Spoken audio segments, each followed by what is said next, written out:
Finally, I got my hands on the Osmo Pocket 3 Creator Combo. Grabe, ang tagal kong pinag-isipan to.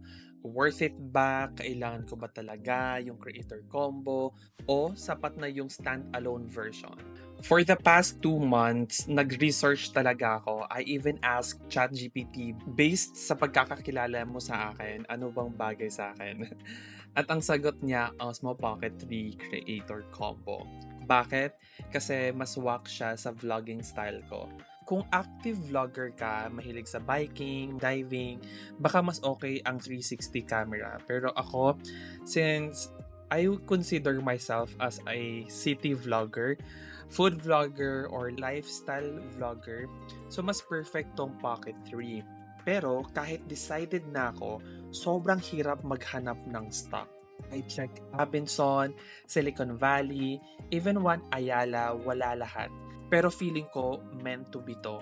Nasa MOA ko kasi binalikan ko yung jacket ko na naiwan ko sa IKEA. Tapos, naisip kong dumaan sa DJI store.